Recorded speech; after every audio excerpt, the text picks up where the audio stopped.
Негізгі ережелер тарауы, соның бірінші бөлімі, шын мәнінде не қалайсыз? Сен көп іздендің, енді ізденуді тоқтат та табуды үйрен. Хайнц Кернер Йоан. Жанымыздың қалауы мен өміріміздегі шынайы жағдай арасындағы алшақтық классикалық қайшылық туындатады. Арманымыздағы өмір мен шынайы өміріміздің арасы жер мен көктей. Кез келгенімізге бақытқа барар жолда рухани өсу қажет. Әр қайсымыз әлемді жақсы жағына қарай өзгертуді жүрегімізбен қалаймыз, және бәріміз керемет өмірге лайықты екенімізге сенеміз. Бай болу үшін сіздің қандай мүмкіндіктеріңіз бар? Қалауымыздағыдай өмір сүруімізге не кедергі? Қалауымызға қол жеткізуге не бөгет? Әлбетте, көпшілігіміз тұрмыстық жағдайды жақсартуға ұмтыла бермейтін ортада өмір сүреміз. Мемлекетіміздің өзі жылдан жылға қарызға кіре отырып, өз азаматтарына теріс үлгі көрсетуде. Мемлекеттің өсіп отыратын қарызын төлеу үшін салықты көтеретіні де жасырын емес. Мектепте беретін білім қалай бақытты өмір сүруге болады, қалай бай болуға болады деген сұрақтарға жауап бере алмайды. Біз мектепте Аттиланың 451 жылы Каталан даласында соғысқанын оқимыз, алайда бізге алғашқы миллионымызға қалай тез қол жеткізуімізге болатынын үйретпейді. Сонда бай болуды бізге кім үйретуі керек? Ата-анамыз ба? Көпшілігіміздің ата-анамыздың өзі бай емес. Сондықтан олар табыс табу туралы ақыл бере алмайды. Оған қоғамның көзқарасын қосыңыз, таныстарыңыз бен жақындарыңыздың да бұл тұрғыда сізді қолдай бермейтіні тағы бар. Осылайша көп адам өзінің бай және бақытты болсам деген қалауын жоғалтып алады. Бүгінде мен өз өміріме толық қанағаттанамын. Мен өз қалауымша қаржылық тәуелсіздікте өмір сүремін, алайда бұл ұдайы осылай болған жоқ. Көп адамның бойындағыдай менде де күш-жігеріме сенбегендіктен сергелдеңге түскен кездерім болды әрине. Ерекше тәжірибелер біздің қалыптасуымызға ықпал етеді. Баршамыз бізге ерекше әсер еткен жағдайларды бастан өткереміз. Осы сәттер біздің көзқарасымызды, адамдар туралы пікірлерімізді, мүмкіндіктер, ақша және жалпы әлем туралы ойымызды өзгертеді. Осы көзқарас өмірімізді жаман не жақсы жаққа қарай бұруға мүмкіндік береді. Ақшаға деген көзқарасыма ықпал еткен өмірлік тәжірибемді бастан өткергенде мен небәрі 6 жаста едім. Менің әкем бауыр циррозымен ауруханаға түскен еді. Ол онда толық тыныштықта 1 жыл жатуы қажет болды. Дәрігерлер оған кітап оқуға да тыйым салған болатын. Бір күні мен дәрігердің анама әкеме келушілердің саны тым көп екені туралы айтып жатқанын естіп қалдым. Менің әкеме дәрігердің толық демалыс керек деген кеңесіне қарамастан күніне кем дегенде 6 адам келеді екен.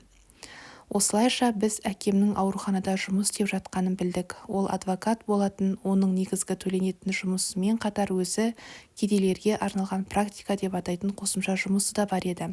Кедейлерге ол тегін кеңес беретін. Анам әкеме барып мәселенің мәнісін анықтады. Ол одан тез арада бұл жұмысты тоқтатуын талап етті. Әйтпеген күнде ауруханадан тірі шықпайтынын ескертті. Дәрігерлер де бұлай болмайтындығын ескертіп жатты. Алайда әкем қырсығып өз дегенін жасады. Мен сағаттап әкемнің қасында отыратынмын және келушілердің әңгімесін тыңдайтын едім. Сонда не айтады дейсіз ғой? Үнемі әңгіме ақша туралы болатын. Оның жетпейтінін айтатын еді адамдар. Және олар үнемі кінәні жағдайға не басқа адамдарға артатын. Мен заң жағынан олардың жағдайларын түсінбейтінмін, сондықтан да маған бір ғана оқиға баяндалып жатқандай сезілетін. Ол ақша проблемалар деп түсінетінмін. Алғашында әңгімелерін тыңдау маған қызықты болды, бірақ кейін бұл менің жүйкеме тие бастады. Мен бірте-бірте кедейлікті жек көре бастадым. Кедейлік адамдарды бақытсыз етеді деп ой түйдім. Кедейлік оларды менің әкемді ауруханадан іздеп тауып, оған жалынып, көмек сұрауға мәжбүр етті. Мен бай болғым келді және 30 жасқа дейін миллионер болам деп шешім қабылдадым.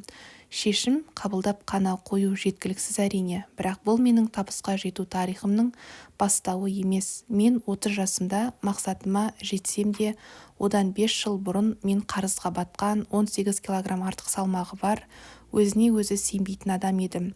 Қиын қаржылық жағдай менің өмірімде ақшаның маңызын арттыра түсті. Ақшаға біз қаншалықты мән берсек, ол өмірімізде соншалықты маңызға ие болады. Өміріңізде қаржылық проблемалар орын алған сайын, ақшаның маңызы да арта түседі. Мен әрине барлығы жақсы болатынына сендім. Бірақ біз тек үмітпен өмір сүріп әрекет жасамасақ ештеме болмайтыны анық.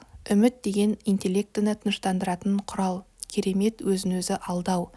Кімге немесе неге үміттенеміз, Құдайға ма, әлде тағдырымызға ма? Алайда Құдай әрекетсіздігімізге қарап жағдайымызды жасап беретін күтушіміз емес. Ақымақтар мен нақұрыстар ғана күтумен және үмітпен өмір сүреді деген көне мәтел өте дұрыс айтылған. Біздің адамгершілік құндылықтарымыз мақсаттарымызға сәйкес келуі керек. Мен торықтым. Көп ақша тапқаныма қарамастан қалайша қарызға батып кеттім. Жауабын тапқан кезде мен таң қалдым. Мен жүрегіммен ақшаның жақсы екеніне сенбеген екенмін. Мен табысқа жетуге ұмтылған жігеріме өзім қарсы шыққан екенмін. 8 жыл ауырып, әкем қайтыс болды. Адамдар оның түбіне жұмыс жетті деп ойлады. Мен жұмыстың түбіме жеткенін қаламадым. Екінші жағынан әкеме көмек сұрап келген көп кедейдің бірі болғым келмеді. Мен мүмкіндігінше ештеме істемей-ақ бай болуды қаладым. Бұған қоса анамның әкем қайтыс болғаннан кейін дінге бас ұрғаны да себеп болды. Ол бай адамның жұмаққа барғанынан түйенің иненің жасуынан өткені жеңілірек деп санады. Бір жағынан кедей болған, мақтануға тұрарлық деп санадым. Екінші жағынан бай болғым келді, кедейлікке жеккөрінішпен қарадым. Осылайша екі түрлі пікірмен ойым екіге айырылды. Осы қарама-қайшылықты шешкенше мен бір орнымнан тапжылмадым. Қалай болғанда да мен бай болғым келді, алайда бізді нақты іс-әрекеттерге жібермей тұратын бір нәрсе болады. Біз тайсап кететіндей жол қалдырып қоямыз. Бірдеңе жасағысы келетін, бірақ оны шын мәнінде жүрегімен қаламайтын адам өз әрекеттерінен бас тартуға ықпал ететін және өзгерістерді болдырмайтын кедергілерді күтеді. Біз кедергілерді күтеміз, өйткені өзгерістердің бізге пайдалы екеніне, біздің ойлағанымызды жүзеге асыруға күшіміз жететініне сенбейміз. Оптимизм және өз-өзіне сену. Оптимизміңізді бір сәтке жинастырып қойыңыз. Не үшін екенін қазір түсіндіріп берейін. Оптимизм әрине жақсы қасиет. Ол барлық жерден позитив көруді көздейді. Дегенмен оптимизмнің басқа тұлғалық қасиеттермен байланысы жоқ болса, ештеңе орнынан қозғала қоймас. Көпшілігі оптимизмді өзіне өзі сенумен негізсіз шатастырады. Оптимизм барлық нәрсенің жақсы тұстарын ғана көрсетсе, өз-өзіне сену негативті жағдайлардан шығу мүмкіндіктерін ашады. Өмір симфония емес, ол жарық пен қуанышты ноталардан ғана тұрмайды.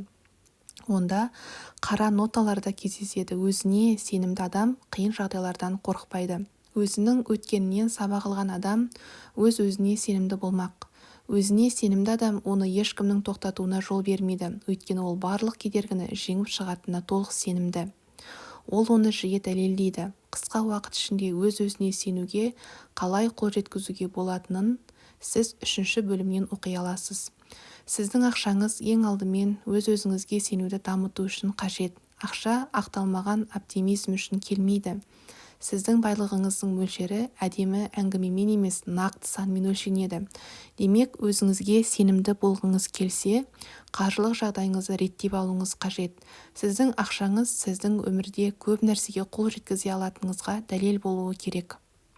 Қаржылық жағдайыңыз өзіңізге сенімділігіңіздің жоғарылауына ықпал етуіне жол бермеңіз.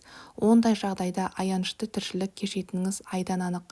Өзіңізде қандай қабілеттің жасырынып жатқанын біле алмайсыз, тәуекелге бара алмайсыз, тұлға ретінде дами алмайсыз, өз мүмкіндігіңізді толық пайдалана алмайсыз. Өзіне сенбейтін адам ештемеге қол жеткізе алмайды, оның ештемесі жоқ, ешкім бола алмайды. Бұның оптимизмге еш қатысы жоқ. Сіздің ақшаңыз өміріңіздің тірегі болуы қажет. Қаржыңызға деген көзқарасыңыз мүмкіндіктеріңізге сендіретін сезім сыйлауы керек. Бұл кітапта сіздің қаржылық жағдайыңызды қалай реттеуге болатындығы, ақшаңызды өзіңізге қарсы емес, сізге жұмыс істейтіндей етіп қалай реттеуге болатынын айтылады. Ақша өміріңізді қиындатуы да, жеңілдетуі де мүмкін. Қаржылық жағдайыңыз қандай? Ұлы істерге қабілеттімін деп ойлайсыз ба? Бұл жағдай сізді қанағаттандырмайды деп ойлайсыз ба? Сіз қазіргі жағдайда бұдан да көп қаржыға лайықтымын деген ойдасыз ба? Байлыққа жету уақыттың еншісінде деп ойлайсыз ба? Олай болса, оптимизміңізді бір жаққа жинастырып қойыңыз. Соңғы 7 жылда табысыңыз қалай өсті? Соңғы 7 жылда көбейген не азайған табысыңыздың сомамен жазып көріңіз. Бұл сандар көп нәрсеге көзімізді ашады. Дегенмен тағы бір маңызды жағдай бар. Осылайша өміріңізді жалғастыра беретін болсаңыз, 7 жылдан соң да осы сандарды көруіңіз әбден мүмкін. Әрі қарай да осылай жалғаса береді. Егер басқа нәтижеге қол жеткіңіз келсе, әрекет етуіңіз керек. Басқа жаңа жолға түсу қажет және ең алдымен ойыңызды өзгертуден бастағаныңыз жөн. Сіздің ойыңыз – ол сіздің қазіргі болмысыңыз, бірақ ол сізді қалағаныңызға алып келмейді. Ақша туралы не ойлайсыз? Сіз үнемі өз-өзіңізбен сөйлесесіз. Егер сіз ақшаны жамандыққа баласаңыз, онда байлыққа жол жабық деп біліңіз. Олай болса, ақша туралы ойыңыз қандай? Біз ол туралы 5-ші бөлімде әңгімелейтін боламыз. Сіз жүрегіңіздің түбінде ақша туралы не ойлайтыныңызды айқындайсыз және өз ұстанымыңызды қалай өзгертуге болатынын білетін боласыз. Ақша – бұл жақсылық. Мен 26 жасымда маған байлыққа жету принциптерін үйреткен адаммен таныстым. Небары 4 жылдан кейін мен тапқан табысымның пайызына өмір сүре бастадым. Бұның тез жүзеге асуының себебі менің армандарым, адамгершілік құндылықтарым, мақсаттарым мен стратегияларым келісімге келе бастады. Сіз сенсеңіз де, сенбесеңіз де, ақша өмірде көп нәрсені өзгертеді. Ақша барлық проблемаларыңызды шешіп тастамауы мүмкін және ақша дүниенің мәні емес. Дегенмен ақшадан қысылу бақытыңызға көлеңке түсіреді. Ақша проблемаларыңызды жеңіл шешуге көмектеседі. Сіздің жаңа адамдармен танысуға, жаңа жерлерді аралауға, қызықты іспен айналысуға мүмкіндігіңіз болады. Өз-өзіңізге сенімді бола түсесіз және басқалардан өзіңіз туралы жақсы пікірлер ести бастайсыз. Сіз жаңа, бұрын тіпті ойлауға қорқатын мүмкіндіктерге қол жеткізесіз. Өміріміздің 5 саласы. Мен күнделікті өмірімізді 5 салаға бөлемін. Денсаулық, қаржы, байланыстар, эмоция және өміріміздің мәні. Барлық сала өзінше маңызды. Денсаулық болмаса еш нәрсенің мәні болмайды. Эмоцияларын игере алмайтын адамның еш нәрсеге ынтасы болмайды. Бастаған істерін орта жолда тастап кете береді. Жақсы байланыстар, таныстар сорпаға дәм беретін тұз секілді. Өмірдің мәні деп мен бізге ләззат беретін, дарынымызды ашатын, басқа адамдарға көмегі тиетін сүйікті іспен айналысу мүмкіндіктерін айтып отырмын. Қаржылық жағдайымыз да маңызды орынға ие.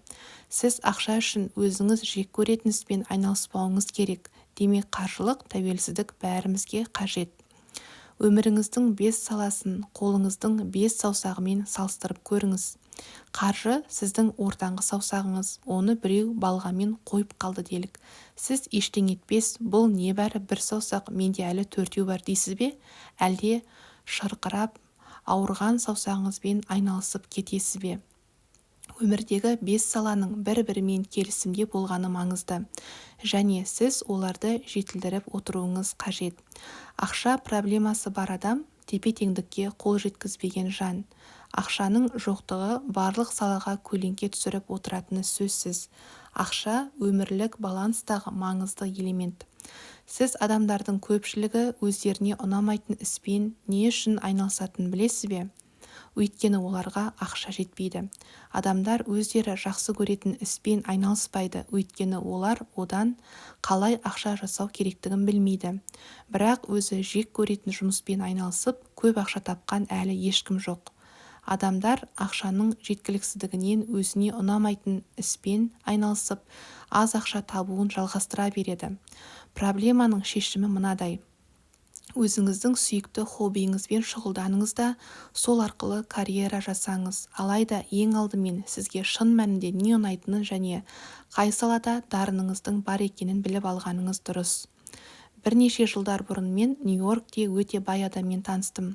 Оның үстелінде күні бойы жұмыс істеген адамның ақша табуға уақыты жоқ деген тұжырым жазулы тұр екен. Бұл өз-өзіңе ойлануға уақыт бөлу керек деген тұжырым болса керек. Менің не туралы ойлау керек деген сұрағыма ол, өз-өзіңді таны және саған не ләззат беретінін айқындап ал, сосын одан қалай ақша жасау керектігін ойла. Өзіңе күнде осы сұрақты қойып, жауап ізде деп жауап берді. Сіз өміріңізді оңтайландырасыз ба, әлде минимумдайсыз ба? Бізге не қуаныш әкелетінін ұғыну үшін уақыт керек. Өзімізді бақытқа бөлейтін нәрсемен айналысқанда ғана біз шын мәнінде рахаттанамыз. Осы кезде ақша да ағыл-тегіл келе бастайды. Бізге дарынымызды анықтауға және қабілеттерімізді жетілдіруге уақыт керек. Біз өмір сценарийімізді жазып, одан шедевр жасау үшін уақытқа тәуелдіміз. Бұған уақыт таппаған адамдар өмірін босқа сүрді деген сөз. Түбегейлі шешім қабылдап, осы шешімді жүзеге асыруды өзімізге міндеттеу үшін де біз уақытқа тәуелдіміз. Осылайша әр адам өз өмірін оңтайландыратынын, әлде оңайлататынын саналы түрде ұғынуы керек. Өз өмірін оңтайландыру дегеніміз, өзіңіздің және басқалардың уақытын, мүмкіндіктерін, дарынын, ақшасын оңтайлы пайдалану деген сөз. Барлық жағдайда да ең жақсы нәтижеге қол жеткізу туралы айтып отырмыз. Өміріңізді оңтайландырғыңыз келсе, мүмкіндігіңізше барлық жағынан керемет болуыңыз керек.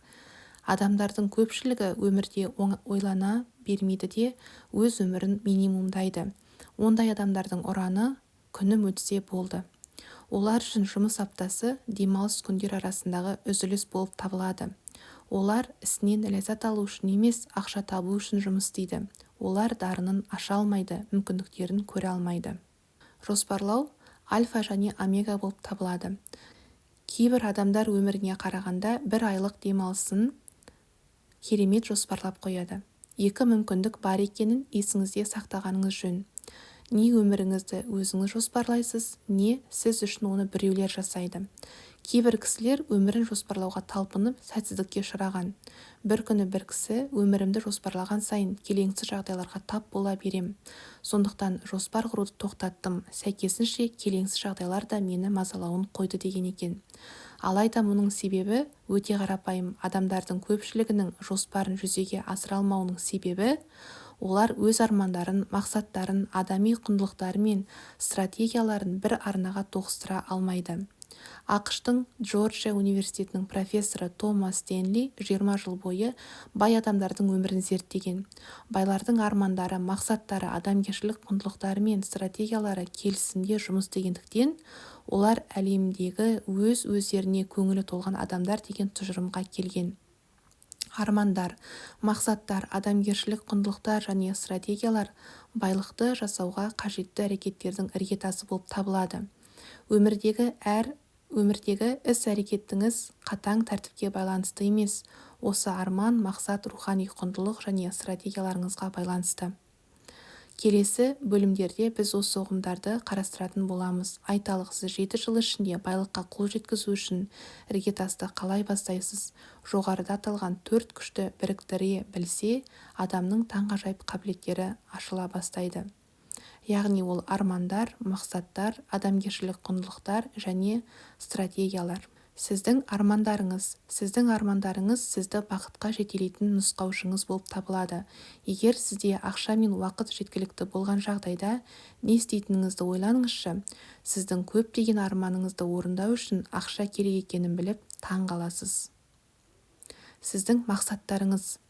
Армандарыңыздан мақсат түзіңіз. Ол үшін саналы түрде шешім қабылдау керек. Мақсатымызды айқындап алмайынша ол арман күйінде қала береді. Сондықтан өзіңізден кім болғыңыз келетінін, не істегіңіз келетінін және неге қол жеткіңіз келетінін сұраңыз. Әрі қарай осы кітаптан мақсатты айқындаудың қарапайым тәсілдері мен саналы түрде шешім қабылдауды үйренетін боласыз. Сіздің рухани құндылықтарыңыз. Енді біз маңызды сәтке келіп тоқтадық. Сіздің армандарыңыз бен мақсаттарыңыз сіздің рухани құндылықтарыңызбен келісімде болуы керек. Өзіңізден мен шын мәнінде нені қалаймын, мен үшін не маңызды деп сұраңыз. 5 бөлімде сіз ақша туралы не ойлайтыныңызды білетін боласыз. Сіздің адамгершілік құндылықтарыңыз өзгермейтін, қатып қалған нәрсе емес, бұл мүмкіндіктердің жиынтығы. Алғашында біз үшін басқалар таңдау жасайды. Біз ата-анамыз бен қоршаған ортамыздың ықпалымен адамгершілік құндылықтарымызды қалыптастырамыз. Бірақ бүгін өз құндылықтарыңызды өзіңіз таңдай алатын мүмкіндігіңіз бар. Рухани құндылықтардың белгілі бір шегі жоқ. Кейбір құндылықтарыңыз өмірлік жағдайлардың әсерінен бір-біріне кереғар болуы да мүмкін. Естеріңізде болса, мен бай болғым келді, бірақ екінші жағынан ол үшін өзімді жұмыспен қажытуым керек деп ойладым.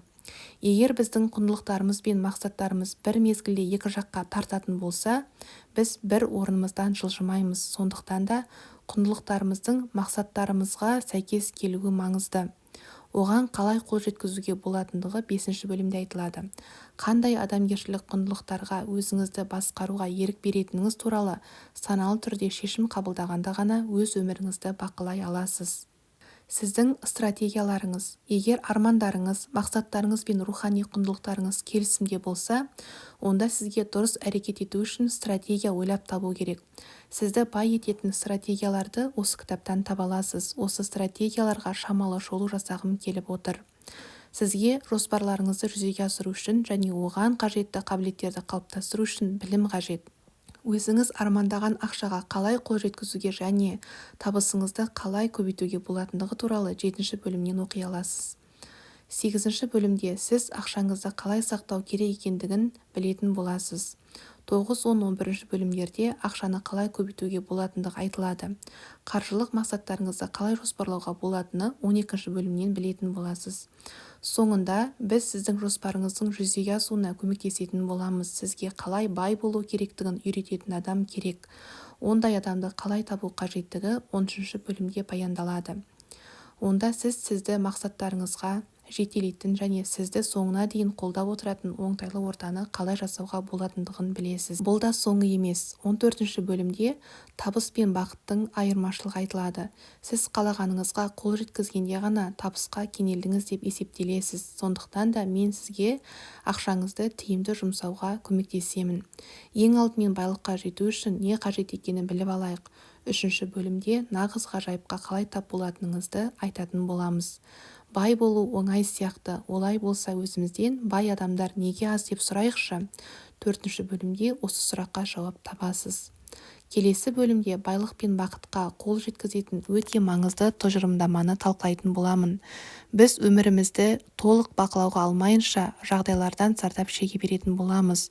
Барлығы өз тағдырымызды өз қолымызға алған күннен бастап алады. Әрі қарай оқымас бұрын тағы да мазмұнына көз жүгіртіңіз. Өзіңізге қызықты тақырыптарды белгілеп қойыңыз. Осы кітаптан алғыңыз келген нәрсе соңында шешуші болып табылады. Әр сәт өзіңізге бұл маған қатысты ма, қалай тез әрекет етуге болады деген сұрақтар қойып отырыңыз. Кітаптың мазмұнын өзіңіздің құрамдас бөлігі етіңіз. Бұл кейбір жазбаша жаттығуларға да қатысты. Мынаны есіңізде ұстаңыз. Тек кітап оқығаннан байып кеткен ешкім жоқ.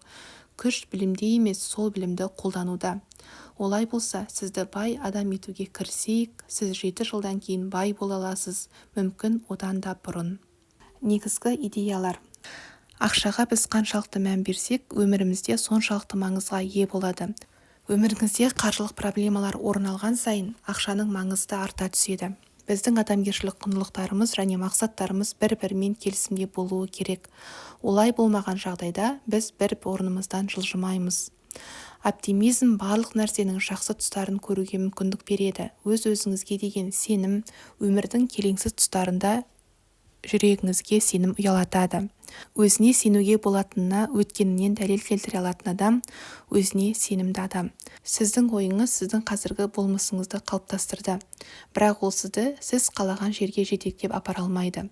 Табыс дегеніміз сіздің қалыптасқан барынша жақсы болмысыңыз. Бақыт деген осы болмысыңызбен өзіңізге ұнауыңыз. Қаржылық проблемалар ұдайы өмірдің басқа саласына көлеңкесін түсіреді. Өзіңіздің ақша машинаңыз болғанын қалайсыз ба, әлде өмір бойы басқа біреуге ақша машинасы болып жұмыс істегіңіз келе ме? Ойланып шешім қабылдаңыз. сүйікті хоббиіңізден карьера жасаңыз. Күні бойы жұмыс істейтін адамның ақша табуға уақыты жоқ. Қандай адамгершілік құндылықтарға өзіңізді басқаруға ерік беретініңіз туралы саналы түрде шешім қабылдағанда ғана өз өміріңізді бақылай аласыз. Өмірдегі іс-әрекеттеріңіз қатаң тәртіпке байланысты емес, осы арман, мақсат, рухани құндылық және стратегияларыңызға байланысты.